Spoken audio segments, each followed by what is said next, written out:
Your Excellency, thank you so much for your time today. We really appreciate it. I just have a couple of questions for you. The first one being that here at Saint Stanislaus and around the world, the traditional Latin Mass seems to be experiencing a revival. To what do you attribute this revival, and why do you think it's so appealing to young people?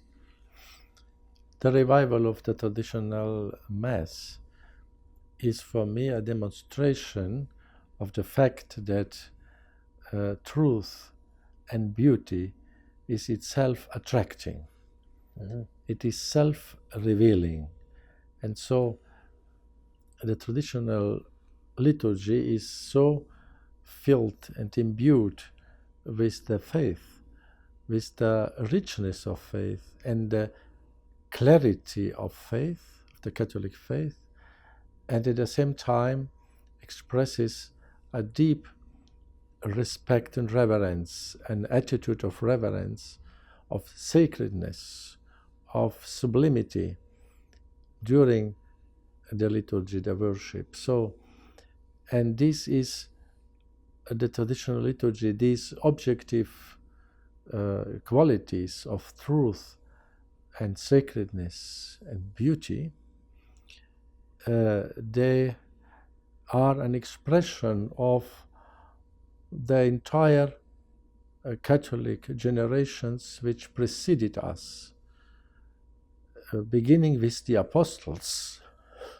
So the spirit of prayer, of faith of the apostles is there expressing itself in the traditional liturgy in a very clear manner and more expressively than in the the Reformed liturgy of the Mass, because the traditional liturgy in some way accumulated all the generations, starting with the apostles, with the holy fathers of the church, and with so many saints during 2000 years. So it was expression of prayer and of worship guided by the Holy Spirit, by the saints, which was proven through 2 millennia to be a very valid, a very efficient form of prayer, which so many countless generations of saints experienced. They lived this liturgy, and this liturgy gave them strength and nourished their Christian life, their apostolate. And so, and for these reasons, objective reasons of these values and qualities of the traditional liturgy, it is, to my opinion, an evidence that this attracts especially young people, because young people are seeking ultimately the truth.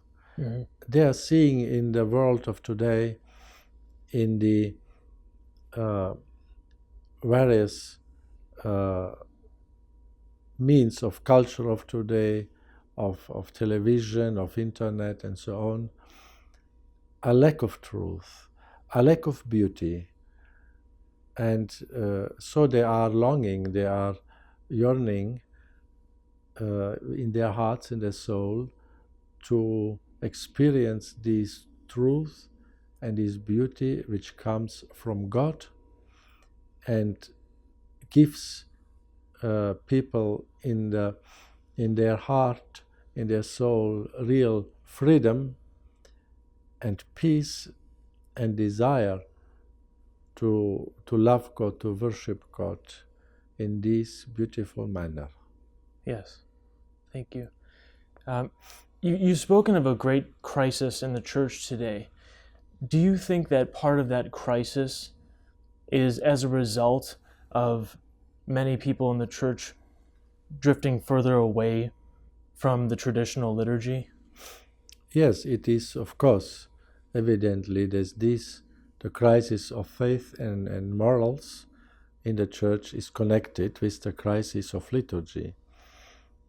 It is known, an axiom of the first centuries of the Church, and which the Church always observed. This is the following. In Latin, lex credendi, lex orandi. It means the law of faith, of truth, has to be reflected, lived, and realized in the law of prayer, of the liturgy. It is inseparable connected.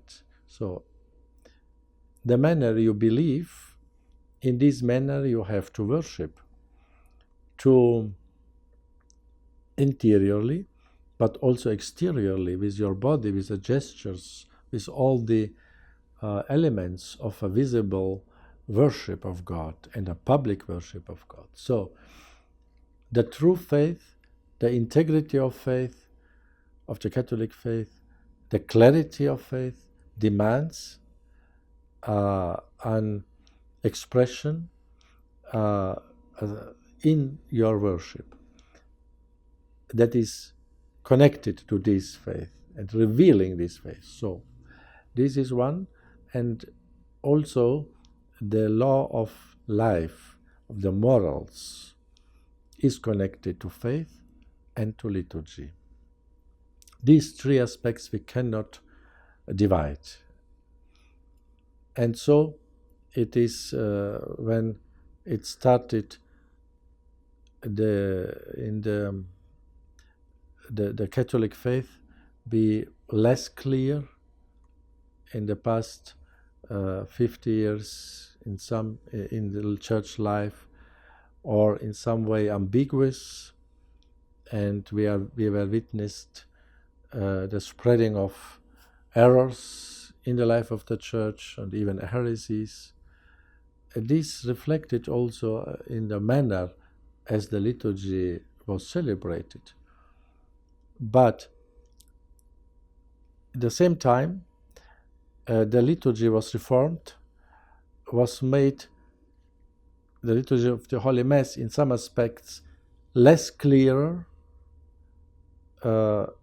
according in relationship to the truth, especially the truth of the real presence of Christ in the Eucharist, in relationship to the truth that the Holy Mass is essentially, in the first place, the sacramental celebration of the sacrifice of Christ on the cross. Yes.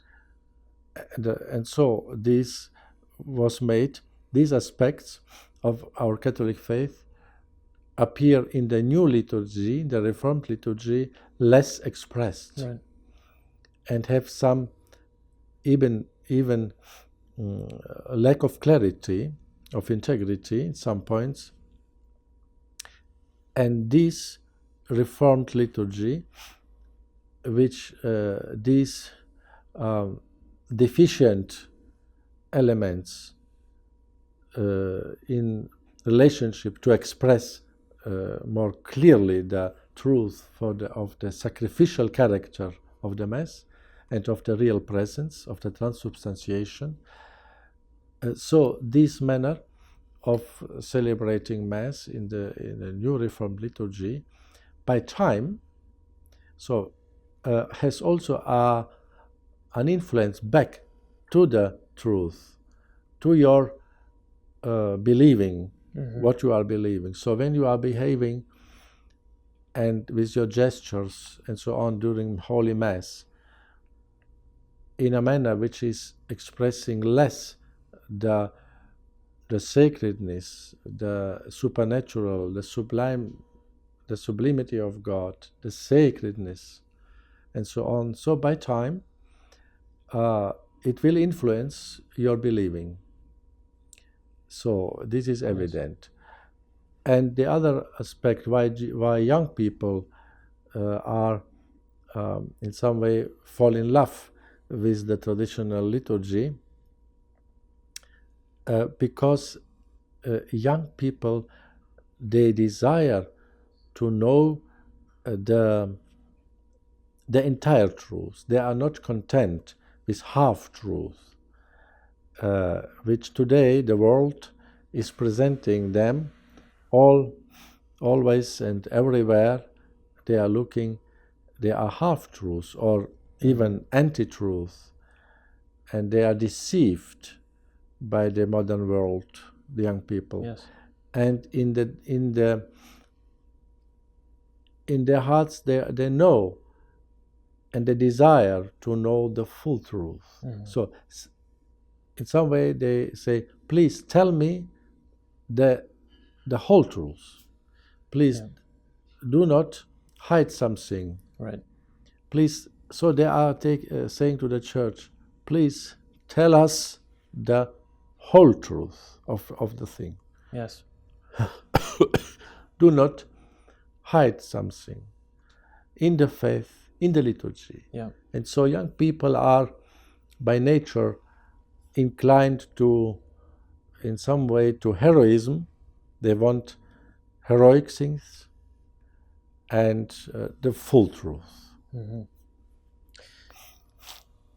In this time of moral confusion in the church and in society, what would be your advice to young people who are trying to remain faithful Catholics? My advice would be to them to study to study good the catechism, which they have, or they can find good catechisms, especially here in United States is the famous Baltimore Catechism, but also the Catechism of the Catholic Church is known, or to study good apologetic books which are available also. So in any case, I suggest them, I advise them to deepen the knowledge of the Catholic faith, because this is the more you know the Catholic faith, the more you love the Catholic faith. Yeah. The more you know the Catholic faith, the more you are strong in some way. You become immovable. You are strong in your convictions. Yes. And for this you will be ready also to give your life. You will not give your life for half-truth. You will not give your life for ambiguity, for an expression which is ambiguous. You will give your life for the truth. And Christ is the truth in his person and in his teaching, which the Church transmitted us in all its beauty and integrity and clarity throughout 2000 years. So this is my first advice, to study good, personally, the Catholic faith in good catechisms. Second, to form groups of study of Catholic faith, the young people, and to deepen there, and to choose a good Catholic priest who is a man of prayer, a man of the church, a man of faith, and who has good knowledge, to be their counselor, to guide them spiritually and theologically. So, and then, of course, my other advice, it is very important not only to know the faith. It is not sufficient. We have to live the faith. What you have known and studied, you have to live in your personal life through the very assiduous and life of the sacraments. This is the most essential expression of our Christian life, to live with the sacraments, Holy Confession, Holy Communion, participate regularly in the Holy Mass, in prayer. So the first is to deepen the knowledge of faith, the apologetics, then to live this in your life, in the sacraments, to pray, and then also to make some apostolate. I would suggest young people to spread the beauty of the Catholic faith to other young people. Wonderful. My last question, speaking of books, do you have a particular book recommendation for our audience? Well, I mentioned already the Catechism of Baltimore, the Catechism of the Catholic Church. They are today available also in the internet and good apologetic tools. I would also recommend to read the works of Chesterton, for example, which are very up to date and apologetics. I would recommend also to read the books or to hear the talks of Archbishop Fulton Sheen, an American bishop, who is a servant of God, as example. And then also I would recommend to read the biographies of saints, of famous saints, the biography of martyrs of all times and of our modern times, the biography of the confessors of faith, of important persons who defended our faith, who loved our faith in the history. For example, Thomas More, it's very, for me, up to date, his example of life. And so this would be a help for the young people to nourish their convictions and to be courageous. This I wish to young people, please be courageous. They need more courage. Be courageous. Be not afraid to say you are a Christian. Be not afraid to say I am a Catholic. Well, then I want to be a true Catholic, not a half Catholic or a Catholic, 30% Catholic. No. You have to desire to be 100% Catholic. This is the faith of the apostles, of all the saints. Of course, we are not yet saints, but we have to have the desire to be these, to imitate. And so, don't forget that you are a member of the militant church. We are doing a battle, a spiritual battle against Satan, against sin, against error, against heresies, and so on. And this is a very holy battle, because God gave us this, and all our existence here on earth is a holy battle for the Lord. And so be good soldiers of Christ. This is your task. Be good soldiers of Christ, be humble at the same time, and love Christ, and may Christ live in your hearts. And then for the young people also, pray always, every day, to the Holy Spirit, that He may illuminate you which vocation in your life you have, which way of life you have to choose. And so the family life, or to be consecrated to God. Ultimately, there are two ways: to be in the family, to found a family. This is the domestic church. It's a beautiful vocation for the majority of young people, to find a domestic church, to be a Catholic family. This is the most beautiful contribution also today in our crisis. And then also the other vocation, the way of to be consecrated to God entirely, to promote the truth, the faith, in this form of consecration, as a priest, as a religious, or as a dedicated and consecrated person in the world. So we have these basic two ways: domestic church, marriage, family. It's a beautiful vocation which God gave us, and to be consecrated to Christ totally. These two ways belong together. They are together edifying the church. So they are depending one from other. And so I wish to you, the young people, to have a burning, fervent heart to love Christ, who is the truth, who is our way, and He only gives us true life. And ultimately, not forget that in all our battle, in all our crises, Christ is the winner, always.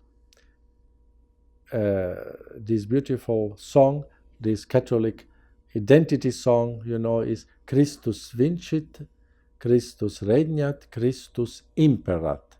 It means Christ is the winner always. Christ is our King only. And Christ rules us. And so this I wish for all the young people, to be good soldiers and to believe and to act that we are with Christ already. When we are with Christ, we are the winners. And so be good soldiers of Christ. I love that message. Thank you, Your Excellency. We really appreciate you being here today. Thank you.